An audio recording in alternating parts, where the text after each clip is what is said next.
So as I just mentioned, today we're really going to be focused on kind of wrapping up what we've discussed for the 6 sessions that we've had over the course of the last couple months. Talk about, what are some next steps for those who might be interested in participating in our second SNAP ENT Technical Assistance cohort, how to apply, and then for those who maybe want to, take some time to kind of figure out what's the best next step for them outside of the cohort, what are some different opportunities that you all can access through Rediff Workshop and some other platforms to stay connected and involved with our offerings. So as I mentioned today, we're really going to focus on giving a little bit more detail about the SNAP ENT Technical Assistance cohort. We'll talk about, really what is involved in that portion of the cohort. It's a 10-month commitment. We also have a couple guests. We have Dana Emanuel from New Moms who participated in our first cohort. So she'll be able to share, her experience and you can ask her questions. And then we also have a couple regional analysts on the call to talk about, how can you get involved in your state and some opportunities that way as well. So it's action-packed agenda. We're really looking forward to kind of sharing these opportunities with you all. And since it's our last session, it'd be great to kind of see who stuck it out and who's with us on the call. If you could please share your name, organization, and city, that would be great. And I think this is a timely question since sports kind of activity this month, your favorite sports team. And while we do that, just a reminder, everyone pretty much knows the deal, but be present as best as you can, specifically on this webinar, because there's going to be a lot of information that we want to make sure you all obtain. If you're not sharing anything verbally, if you could please mute yourself, and we'll be monitoring the chat for any questions that might be posed throughout this session. Again, if you've got to get up, move your body, use the restroom, please feel free to do so. And again, no questions are off limits. This is an opportunity for learning, so let's make sure we are all on the same page with that. So I'm gonna now punt it over to Nick Codd from SGI to get us started today. And thanks for those who are chiming in on the chat, really appreciate that. Great. Yeah, thanks, Kellen. So let's just start with a bit of a review of our webinar series, and that's kind of one of the things we wanted to do today. And as you can see here, these are the different topics that we've looked at over these now six different webinars. And today we're going to focus on next steps and in our TA cohort launch on May 11th. So go ahead, which is today. Go ahead, Caitlin, to the next slide. So what we want to try and do today is tie things together for you a little bit, as well as sort of get ready for this next phase, this next opportunity. So we'll talk a little bit about our webinar series and do a little bit of a recap there. We're going to talk about getting started in your state, some tips and suggestions. As Caitlin said, we have an opportunity to hear from regional analyst Derek Dolphin, Brian Solomon, and then that'll be very, very helpful. We're very sort of honored and fortunate to have regional analysts join us today. And then we'll move forward with some guest speakers. We're going to hear from a current cohort member, Dana Emanuel from New Moms. We'll do a little bit of a reflection, and then we'll move forward and hear more about the actual cohort and how the application process sets up for that, and what you need to do or what you can do. So that's kind of what we're looking at today. So go ahead, next slide, Caitlin. So sort of, if we start with sort of this recap and talk about the webinar series, I would say that, from my perspective, our goal of the webinar series has really been to give you a good, solid foundational understanding of SNAP ENT, enough so that you can begin to make a good assessment as to whether this model lines up with your organization and is an opportunity for you to move forward on. We did a 101, and then we've kind of looked at these 4 core areas, and those are laid out in our infamous Venn diagram that we always refer to, and you'll see again here in just a second.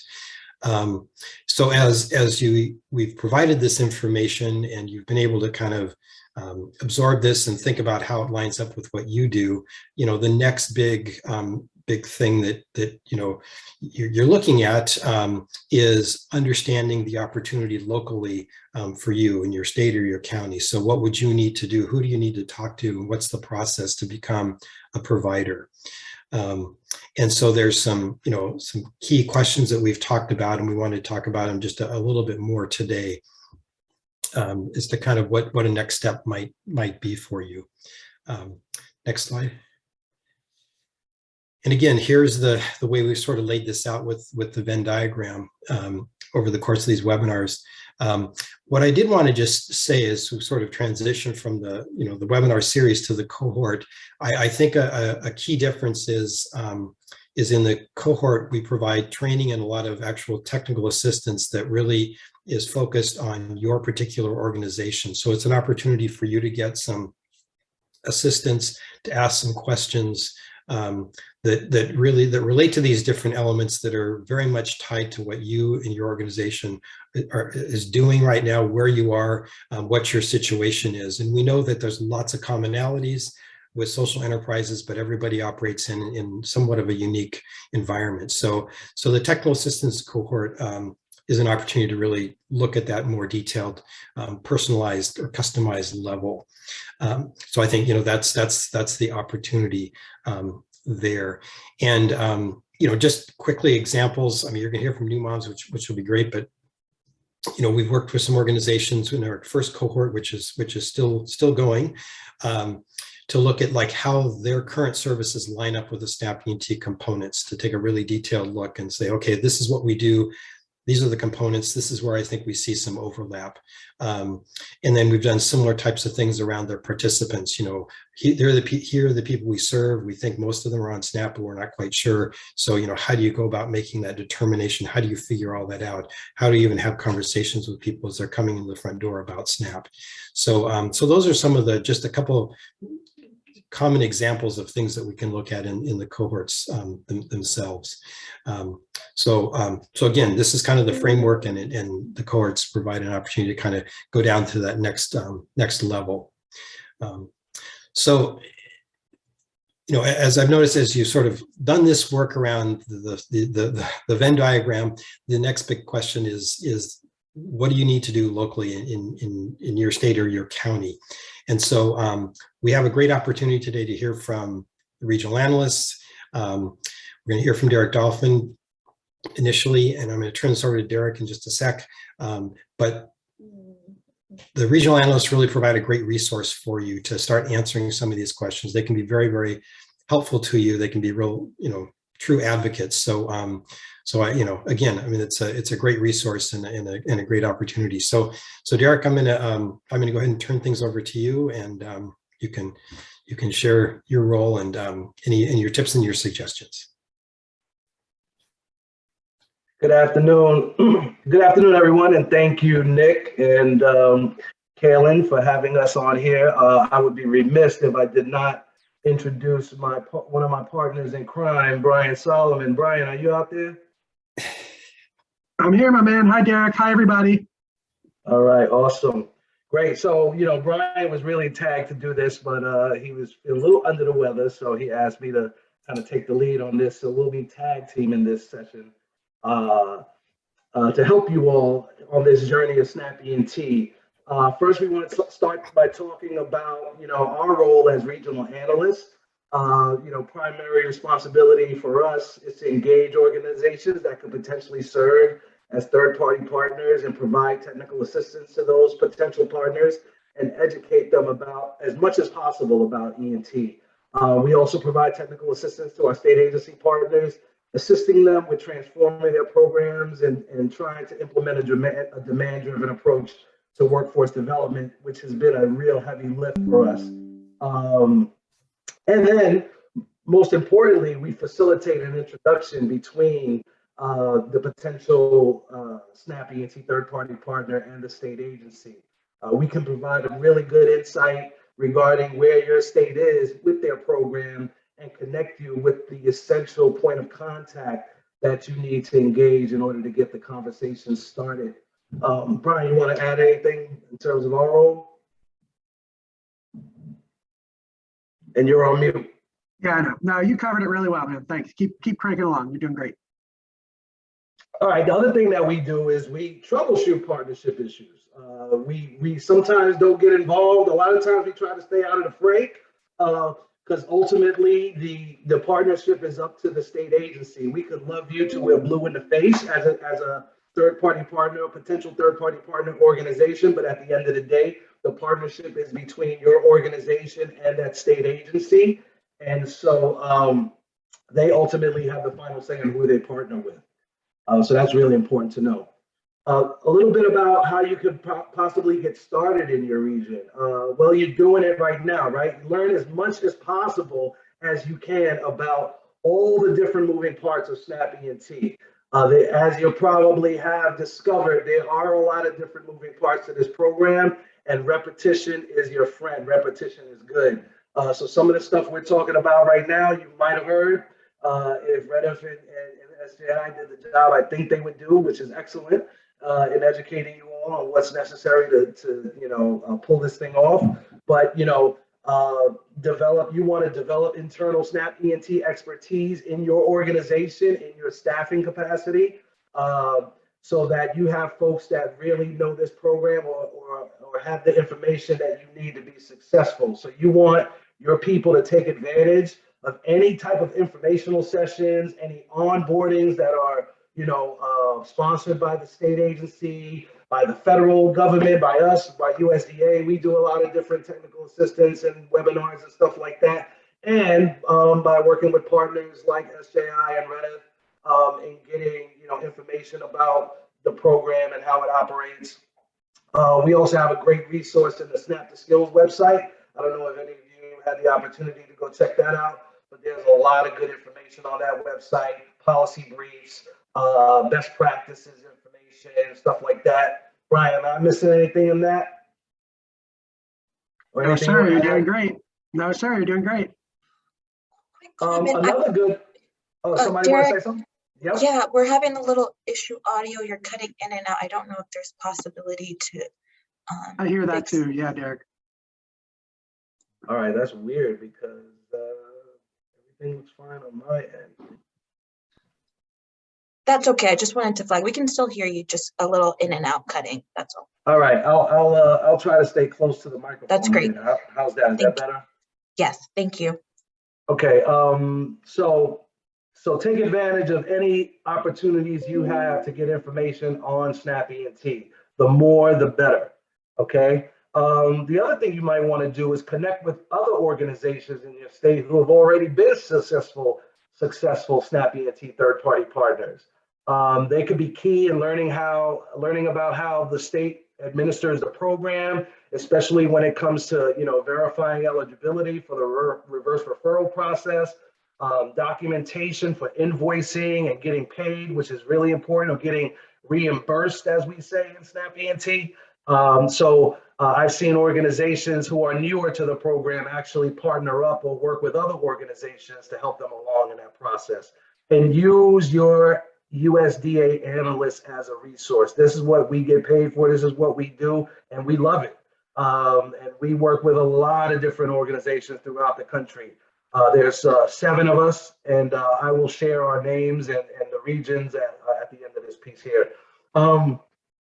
You want to have the right staffing in place for all the various roles, program coordinator, case managers, especially now that case management is an essential part of the program. However, if you don't have that aspect in your program, some states actually provide that. I know the district actually has a cadre of folks, they call them workforce development specialists, that could actually serve as case management staff if you don't have that, if folks in DC don't have that type of service. So you have to see what the state offers as well. Fiscal staff to ensure you're following federal guidelines and cost principles, and admin staff, especially for tracking and data and reporting. That's going to be essential. I've also seen some organizations go outside of the box and hire job developers and folks that engage the employer community, which is really important, and outreach and recruitment staff on some special occasions as well. Want to add anything, Brian? No, I have a couple thoughts to add at the end, but you're doing great. I'm not sure you're done yet, but yeah, you keep cranking. All right. Some little general tips and suggestions. As Nick was saying, you want to make sure, as Nick was saying with the Venn diagram, you want to make sure your program design aligns with the mission of Snap ENT. You want to be offering training that's going to meet the human capital needs of local industry sectors and employers and provide access to industry recognized credentials. I know a lot of folks on here are representing organizations that are social enterprises. So that's a great design for Snap ENT because you're generating revenue, you're generating resources that can be leveraged against our 50% reimbursement funds. So that's really, really good. And then other types of employment and training providers are key for this. Do what you do best and partner with other organizations for additional services and program design aspects. So, you know, we're not trying to create programs from scratch. We're not trying to change your program. We want you to do what you do and do that well.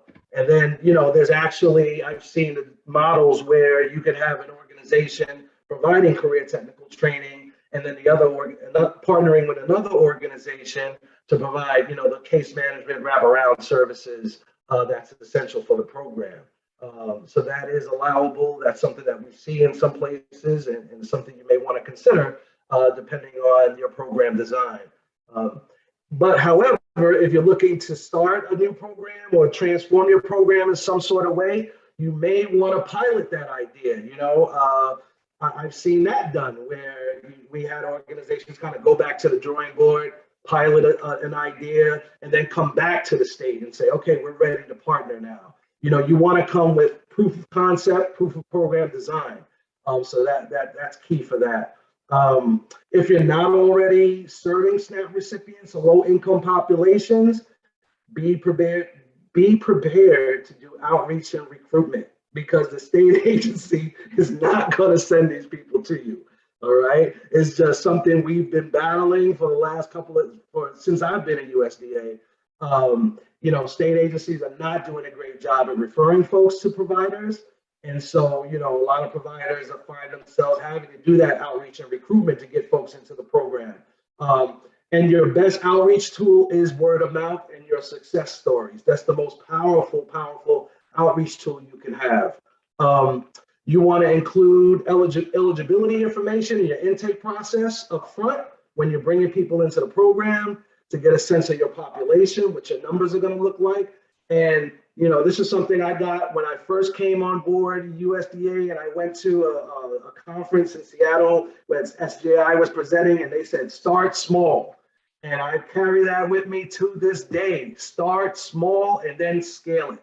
Do not come out of the box saying, oh man, you know, I had about 100 SNAP recipients coming here last year. I think I could do 150. It's not going to happen. You want to start small and then scale your program. You also want to partner with employers. You may look at, you know, establishing an advisory council for your program. I know we used to do that in Job Corps, where we would bring employers to the centers and, you know, have them advise on our program design and what's the latest and greatest in the industry we're training for. And then you want to know your state's process and timelines for bringing on new partners. Are they doing sole sourcing? Do they have an RFP or RFA process? Are they operating on their state fiscal year or their federal fiscal year? You know, what is your state's time frame for bringing on new partners? A lot of them are working back from the August 15th date, which is when their annual plan is due. However, a state can bring on an organization at any time throughout the year. They can amend their plan at any time throughout the year. So that's something to consider, and it's state specific. And then so you want to be capturing performance data and outcome data, because ultimately that data is going to have to be reported up to the state agency, which then reports up to us quarterly and annually. Once your organization becomes a SNAP ENT third-party partner, and I'm wrapping this up, you want to know what your agreement states. What is the agreement that you have with that state agency? What are your deliverables? And you want to know what that is. You want to remember that SNAP ENT works on a reimbursement model, right? A lot of folks get that twisted. They're not used to this whole reimbursement concept. They're used to a match concept. You know, I put up 50,000, the other entity puts up 50,000, I got 100,000 to work with. Well, we don't work that way at SNAP ENT. You have to spend 100,000 to get reimbursed, 100,000 in non-federal dollars, and then get reimbursed on the back end for your service delivery for SNAP recipients, to SNAP recipients. And, you know, a lot of people get that twisted. So you need to spend the money to get the money. You should have your non-federal funds readily available, or, you know, you should have them. You don't want to be robbing Peter to pay Paul. I've seen organizations get in trouble trying to expand and do things outside of the box. And, oh, we were waiting for the reimbursement from this other state and we didn't get it, so we weren't able to get our operation up and running in time. And it's just a mess. So you want to be sure you have those non-federal dollars as close as possible in hand before you look to launch your program. And your operation shouldn't be relying on the reimbursement. It should be seen as a bonus on top of the work that you're already doing. You know, anytime I hear an organization say, hey, we haven't gotten reimbursed, we can't operate, it kind of sends up red flags or question marks of what's going on there. And I've heard organizations look at establishing a line of credit for cash flow purposes, especially in states that have delayed payment timeframes. So you want to, you know, get a sense of what that's like. And when you're reimbursed, you know, there's no requirements once you receive that reimbursement. However, we do recommend that you either use that reimbursement towards serving more SNAP recipients, or enhancing your program design, hiring more staff, or you could actually recycle the funds and leverage more of our resources, because once those funds hit the state coffers, they lose their federal identity. And once that reimbursement hits your bank account, those are no longer considered federal funds, and you can use those to leverage more of our resources. Ultimately, in the long run, you got to give it time. You got to give it time. You got to work out the mechanics of the partnership with the state. Each state is different. That's the blessing and the curse of this program. Brian, you want to add something?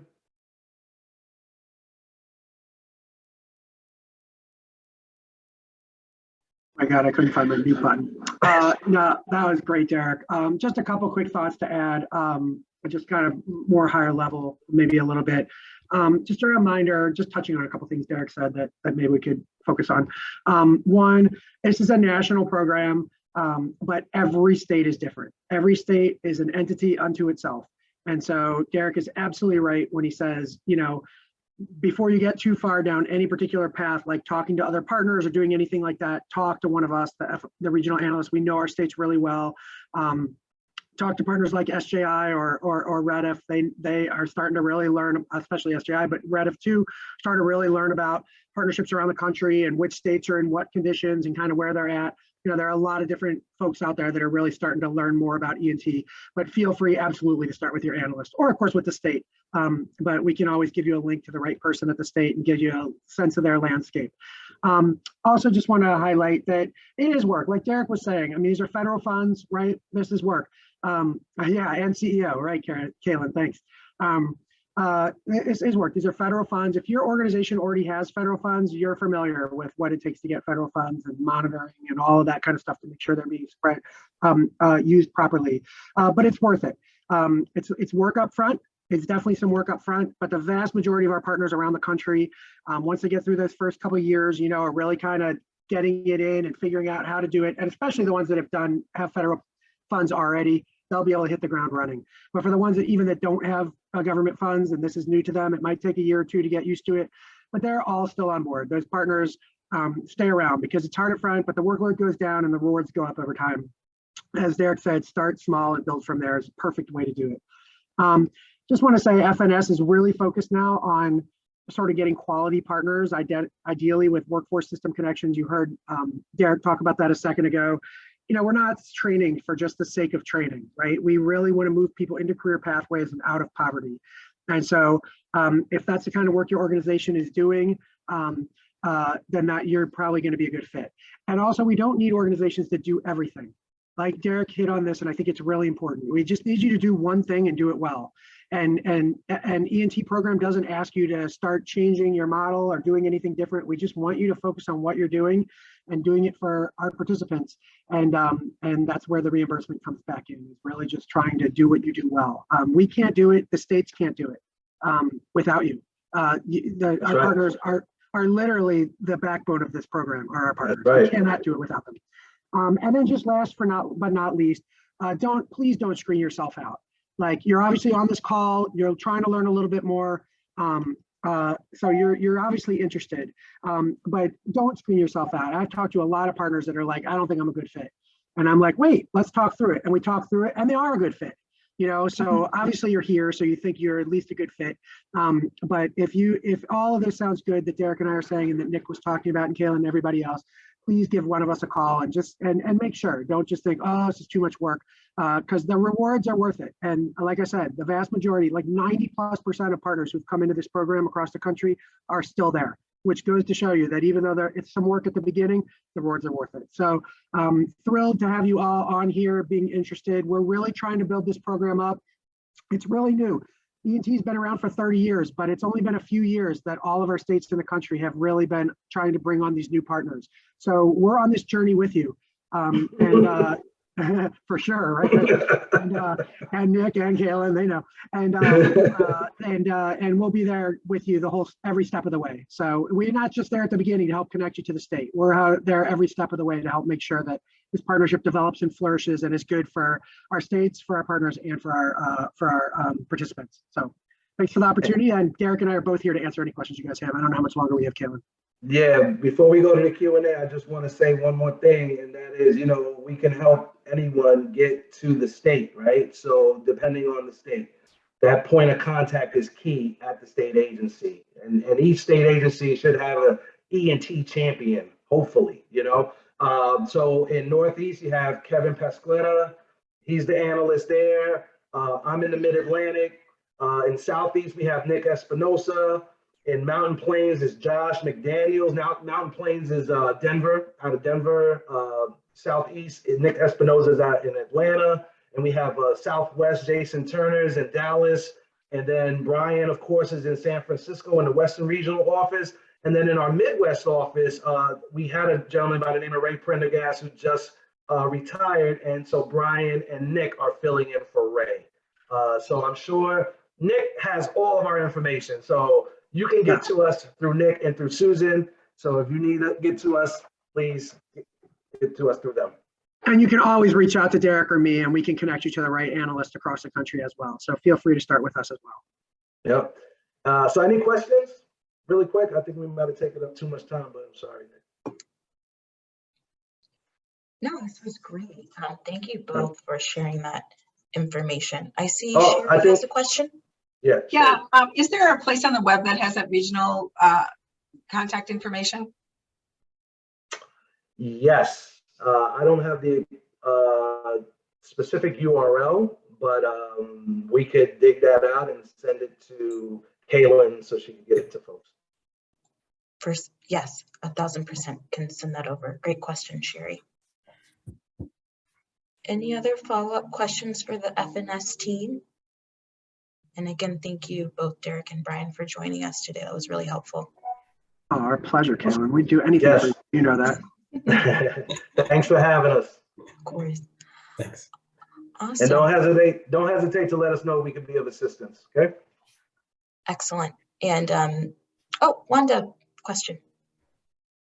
So I wanted to know how many offices or partners that are doing services in San Diego County.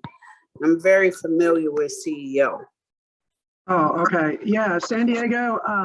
So San Diego they have Nick can answer this as well. Yeah. Nick just got off a meeting with San Diego. I did. Yeah. Yeah, San Diego has an interesting partnership. They actually work with their workforce development board to run their partnership. So they do have CEO. They have community college, and they have a couple partners that are all under that sort of bridge of their connection with their workforce system. They have kind of an intermediary system, which is something Derek and I didn't talk about, but that's another model that some of our states use so that for helping to bring on additional partners. We could talk about that another time. But Wanda, if you have more questions about San Diego specifically, feel free to reach out to either Nick or me. And we're happy to talk to you about San Diego in particular. California is a county administered state. So our connection is through CDSS, the California Department of Social Services, but it's the counties that really run the program. So I said every state's different. Well, we have 10 county administered states, and in those states, every county is different as well. So it can be a little complex, but we can definitely answer any questions you have about San Diego or how to connect to San Diego to learn more about what's happening there and whether or not you'd be a good fit for that partnership. So reach out to either of us. Yep. And I'm from Wisconsin. I saw a few people on here from Wausau, so I just want to give them a little shout out. Go Packers. Yeah. I don't know about Go Packers, but yes. Thanks again. Any other questions before we transition? No. Okay. Awesome. Well, we'll definitely follow up if there are any questions that pop up for you both, Brian and Derek. And again, thank you for joining us. Now I would like to transition to hearing from our current cohort member, Dana Emanuel with New Moms. As we kind of mentioned in the beginning, New Moms joined us in cohort 1 and participated both in the webinar series and then applied and then participated in the 10 months of technical assistance that we offer as a second part to this program that we're offering. So I wanted to just punt it over to Dana to share a little bit about what New Moms does, their journey in terms of what they've done with Snappy and T and what they're doing now. So thanks for joining us, Dana. We're really happy to have you. Thank you, Kaylin. Thanks, everyone. I hope that over the course of the next few minutes, you'll hear me echo some of the things that Brian and Derek just talked about. We have learned that Illinois is unique, just as all the states are unique. And so some of the things that I'm going to be sharing might be unique to Illinois. So I feel like that's important to say in advance, but I'm glad to be here and so grateful to the REDF, SJI, and CEO team for putting this together. It's really been a game changer for us in our Snappy and T journey. And I'm about to share why and how. So I'm Dana Emanuel. I'm the Director of Learning and Innovation at New Moms. And New Moms is a 39-year-old organization that partners with young moms under 24 years old who are experiencing poverty as they set and achieve goals for stable housing, for healthy and strong child development and family well-being, and of course, quality employment and economic mobility. And that's all done through our 4 core programs, including our job training program, where our social enterprise Bright Endeavors is housed.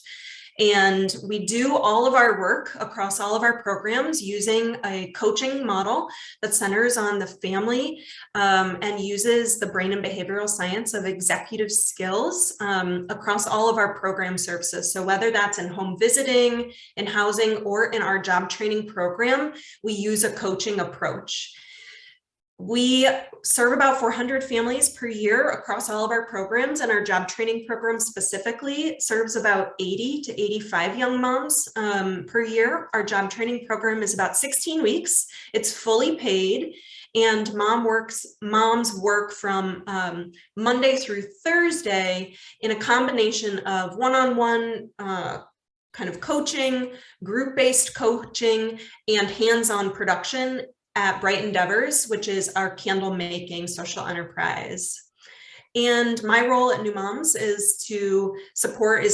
It's to support our teams internally as they identify gaps or areas that they want to improve in their programming, and we pilot, test, assess, and implement new strategies, and then we share that out with external partners, and vice versa, learn what external partners are doing. And that's how I got involved in the Snappy and T cohort. But like my journey with Snappy and T actually started well before all of that. And back in 2016, I was leading our job training program and social enterprise Bright Endeavors. And we had just signed our first WIOA contract. And we were also starting to hear about Illinois launching their Snappy and T pilot called Snap to Success. And At the time, we were new to WIOA, we were hearing about SNAP ENT, and we were kind of interested. And so I launched a big research project talking with IDHS, talking with our FNS regional contact at the time, talking with Chicago Jobs Council, who's on the call today, hi, and to really understand what the pilot in Illinois was about and how that might or might not be a fit for new moms.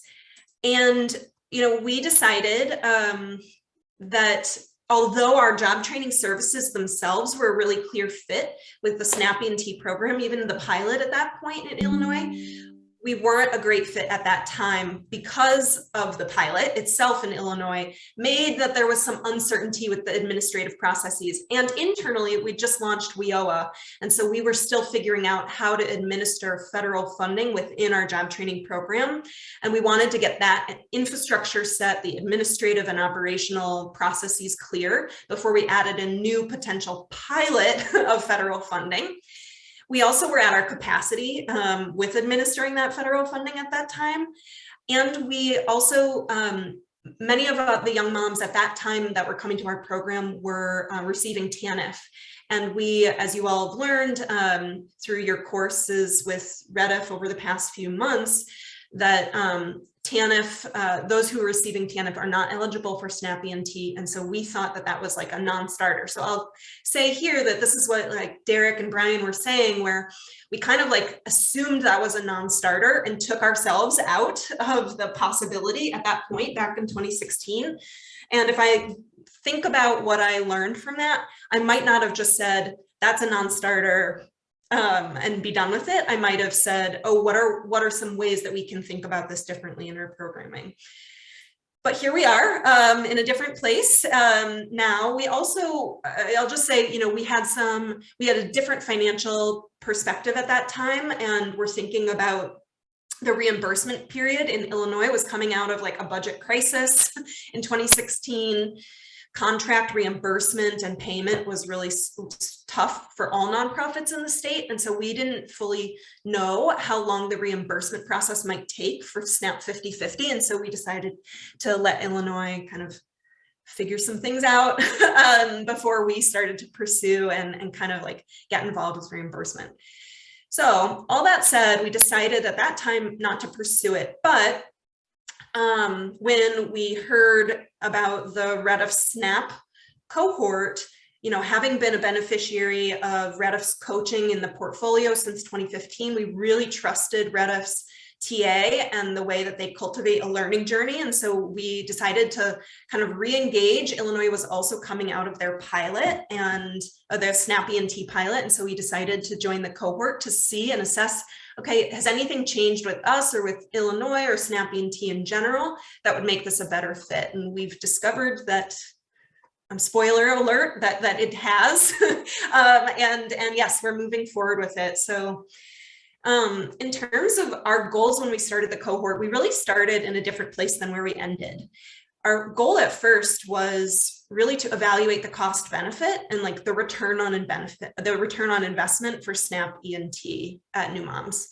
Our program had at that time, still does, strong and diverse funding streams. Like we were thriving with our WIOA contract. We had a variety of other public funding sources, foundations, individuals, and earned revenue from Bright Endeavors. And so like, what's the benefit of taking on additional administrative, infrastructure capacity if we're already funding our services? And we wanted to like investigate that.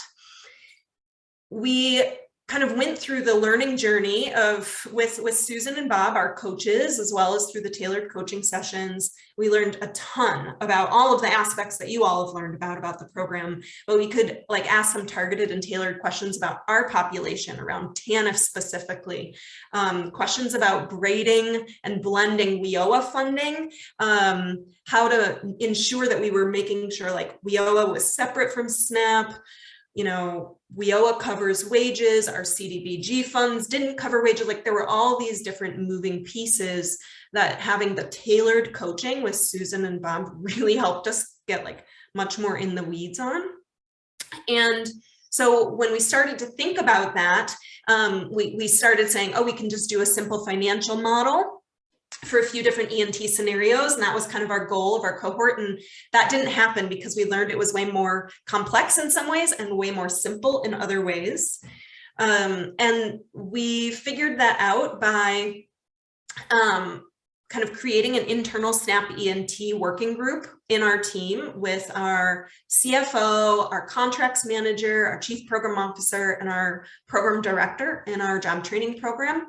I used Slack to send them the resources that Susan and Bob and CEO shared with us, as well as had like intermediate check-ins with them so that they could help make the key decisions along the way, where to keep going, what path to take.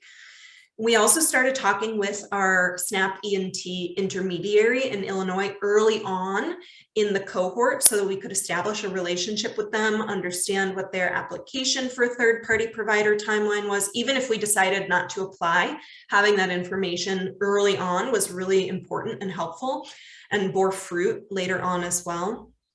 And we also started to talk with other third-party providers in Illinois. Our social enterprise friend Kara is a third-party provider. We talked with CEO as well.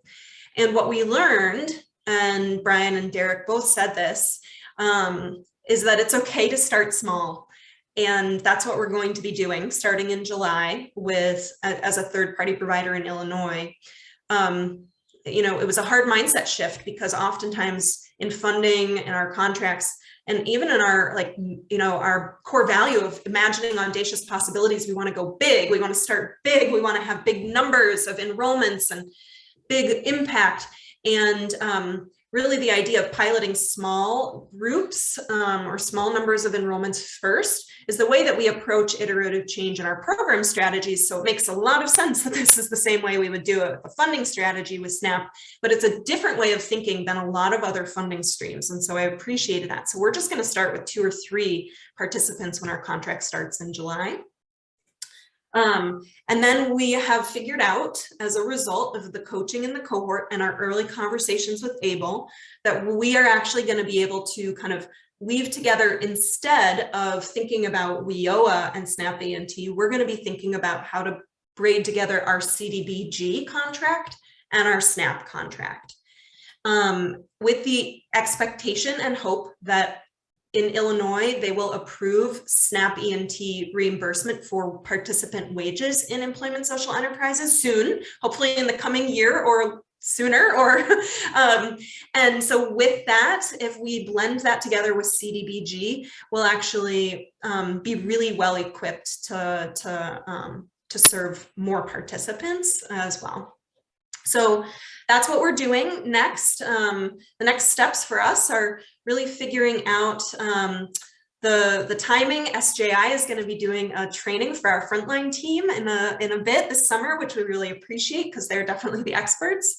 I'm going to be rolling off the project, and my program and contracts teammates are going to be taking it on and embedding it. And we've really kind of believe that the return on investment is there. The cost benefit is a positive one for us, and that's why we're deciding to move ahead with SNAP ENT, even though if you would have asked me maybe 10 months ago, I would have been less convinced that it was so. And that's really because of the tailored training that we had to investigate more deeply what was possible for us. So that was the journey. That's how we arrived at our decision to become a third-party provider. And I'm happy to share any more details with any of you one-on-one or in a Q&A right now if we have any time. So Kaylin, let me know. Thank you so much, Dana. We, of course, will have time because I think we all think this is, really important because you've gone through it and can answer some of these questions as well. So yeah, does anyone have questions for Dana about their experience or anything that she's shared? And we can also follow up if questions arise later and get those answers for you if you want to think on them. Hi, I've got a question, Dina. What percentage of your overall budget, or if you were able to look at it, what percentage is supported through this? Through SNAP ENT? Yes.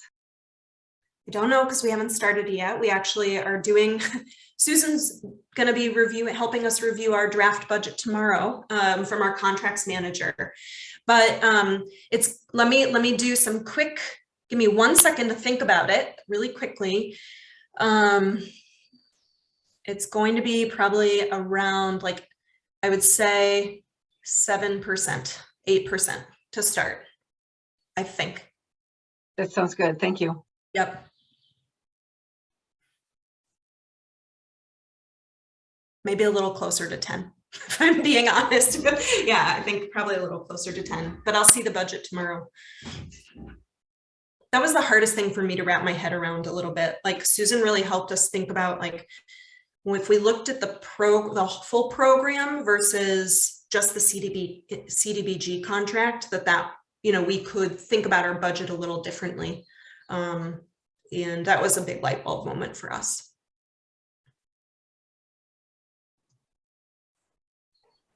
Any other questions for Dana?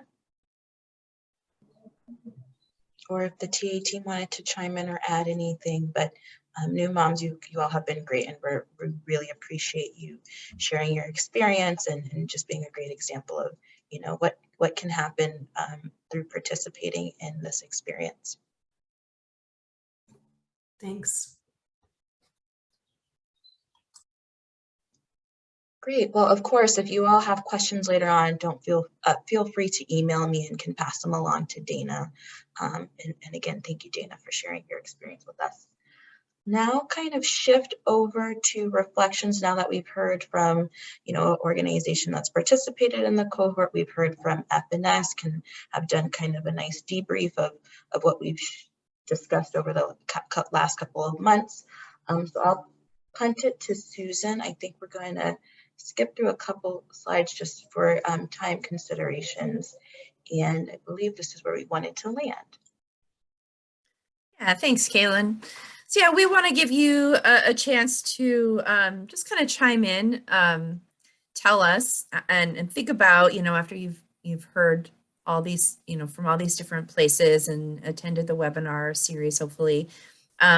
How do you think the cohort could assist you moving forward and taking your next step? And I'm going to just combine that question with another question, which was, what concerns or questions do you still have? So, just thinking this is your opportunity to sort of reflect on everything you've heard. And if you need any clarifying information to move forward or just general concerns, and feel free to unmute. I think our group is small enough that would be just fine.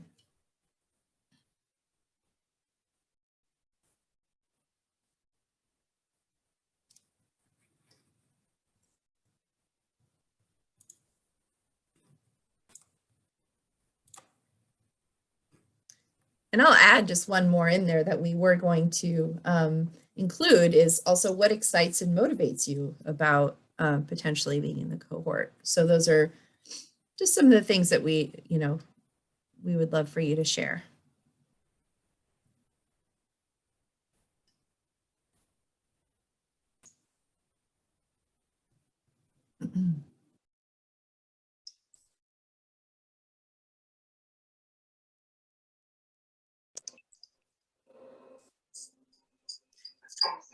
Wanda, do you have your hand up? I do. I wanted to find out how many days a week or how much time is invested in the cohort. I know it's 10 months, but how many hours, how many days, and then what type of information will really be vital for me to make a sound decision? Because for SoCal pre-apprenticeship, we deal with justice involved, the youth, BIPOC, and so it really has to lean towards being worth it after $100,000 investment. And I thought to myself, you should only put 5 to 10 people on the application if you can't get the referrals from the county. So thank you. Sure. So time commitment, that's a really good question. I think, Kaylin, you'll probably get into some of the nitty gritty. I'll just say really quickly, you'll have monthly check-in calls with your TA provider. There's every other month, there's a training, like a 1-hour training. That's part of the cohort. And then a lot of it has to do with just how much time you are able to commit just to do like the internal work and what your timeline is. So, you know, if you need more time to kind of think through it, then you can sort of stretch your own timeline out. But Kaylin, I think you'll have more specifics around that when you talk about next steps.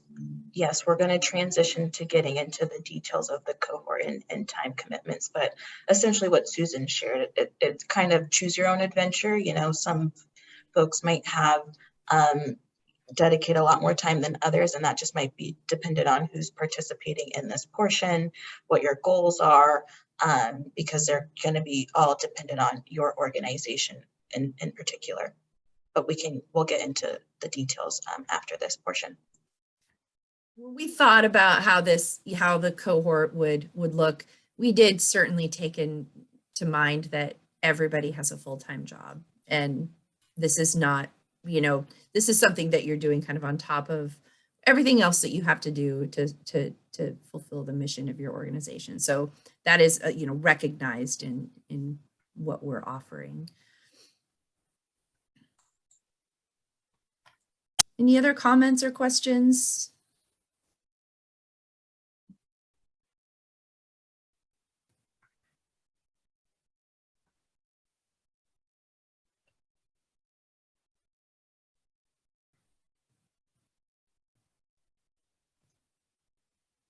Now, it was a lot of information as well, so if things come up later, again, feel free to reach out to us and we can kind of answer as questions come up. We could probably move forward, but yeah, like Kaylin said, if something comes up. Great. Awesome. Well, you know, again, we really appreciate everyone hanging in there for the last 6 sessions. And I know this is, you know, where a lot of questions are coming up is what's entailed with the cohort, what are the next steps to get involved? So we can transition into that. But again, if something comes up, please feel free to put it in the chat.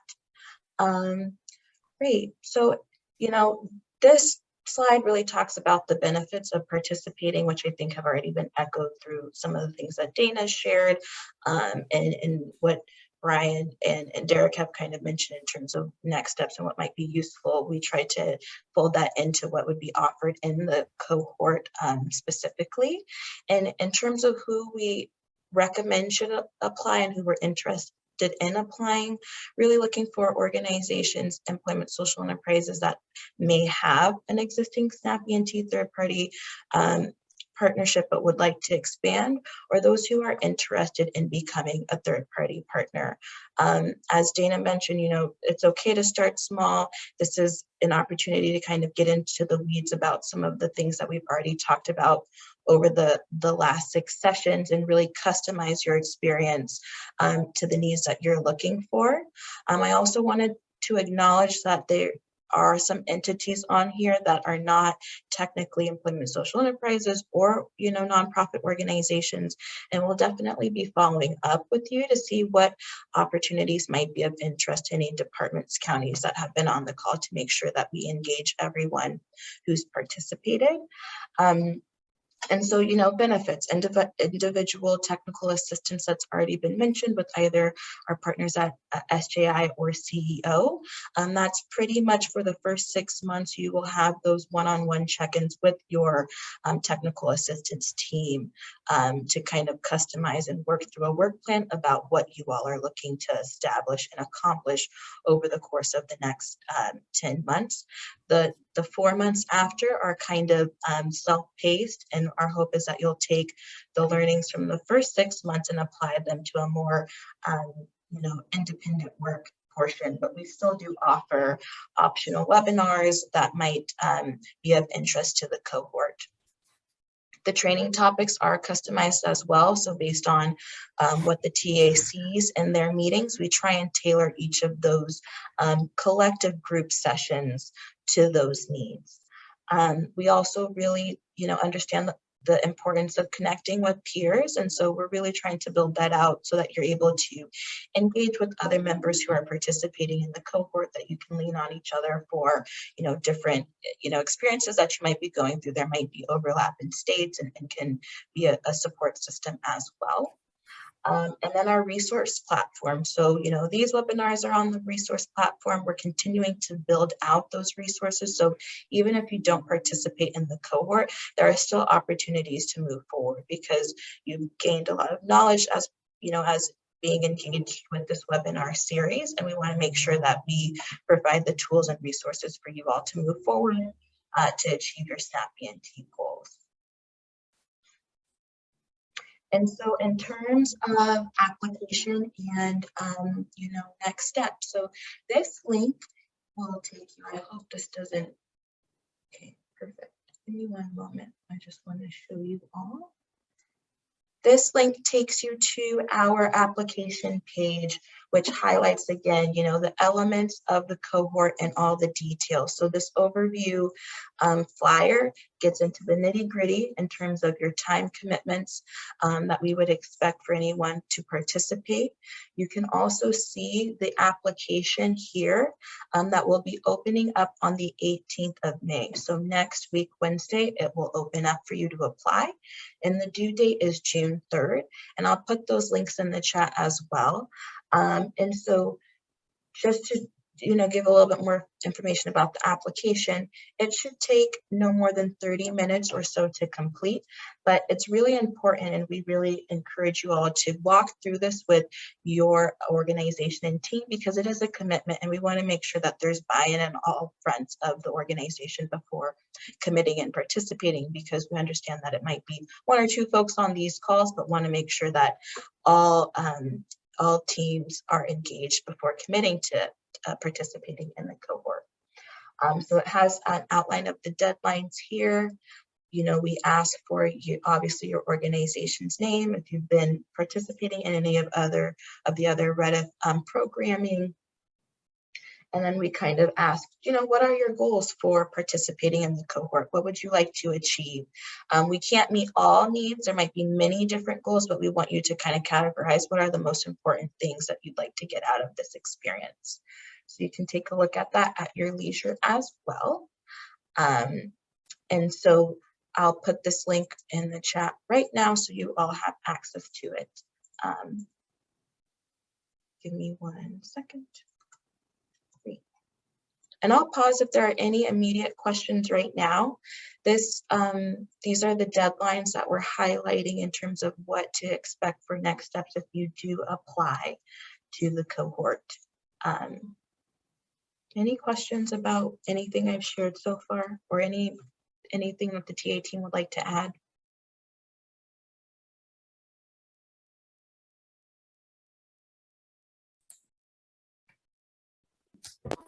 Can I just add really quickly how much I appreciate this cohort model and just the work that you guys are doing? I mean, Derek and I were talking before about just sort of reaching out to us and like how we can help, and of course that's always fine.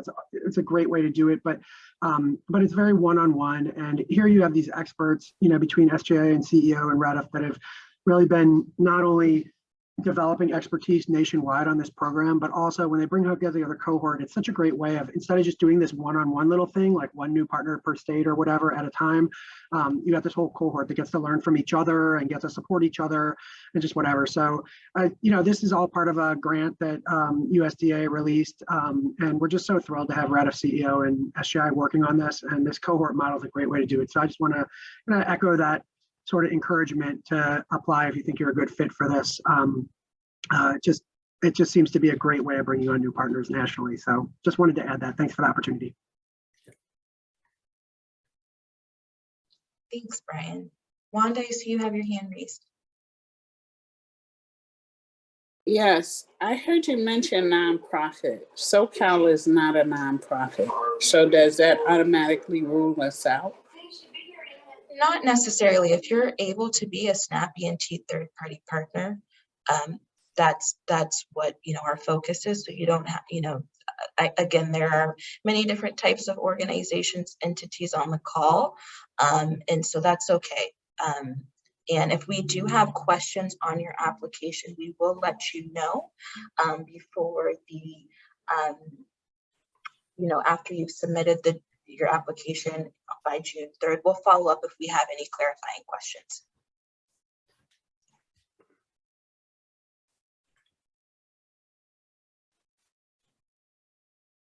Any other questions, comments about the application, what to be expected? Again, the link I shared, you can take a look at the overview flyer, which goes into great depth about, the customized trainings that we offer once a month, the peer-to-peer learning. Since we have an existing cohort already, our hope is to fold in some peer-to-peer mentorship so you can actually work with an organization that's already done it and can be as another additional support to you through this process.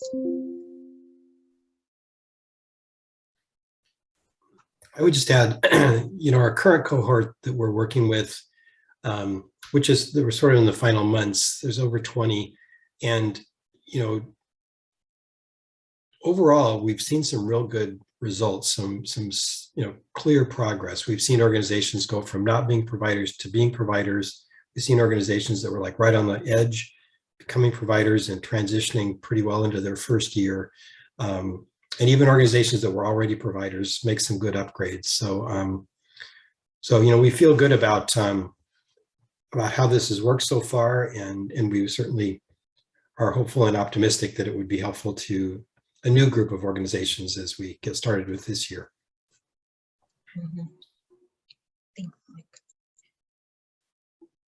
Any other comments, questions? Great. And then we also just wanted to highlight that, maybe the cohort model is not, it might not be the right time where you would like to kind of explore some other options. What we also have available to those who are interested. So first and foremost, please contact me if you have any questions or want to stay in touch with, what we are doing as part of this program or other offerings. And then want to, again, highlight Reddit workshop and the resources on that page. The categories that we've tried to hit in terms of what's available is, capacity, services, participants, and then just general other information that might be useful to you all. So highlighting a couple of areas that might be useful, such as the mapping tool that we've recently uploaded as well. So please explore that page. We'll always continue to add resources to that, and want to make sure again that you join these sessions that you can continue on your journey with SNAP ENT. And then what was shared through FNS is reach out to your state county agencies, use us as resources so that we can get you moving. Talk to SNAP ENT partners that you might know of, or we can connect you with those as well to familiarize yourself with that experience. Consider planning for next year if that's of interest to you. And then we are looking to offer some specialized webinars next year. So, please stay in contact with us so that we can continue to share opportunities to learn more about SNAP ENT through this partnership. Any questions about any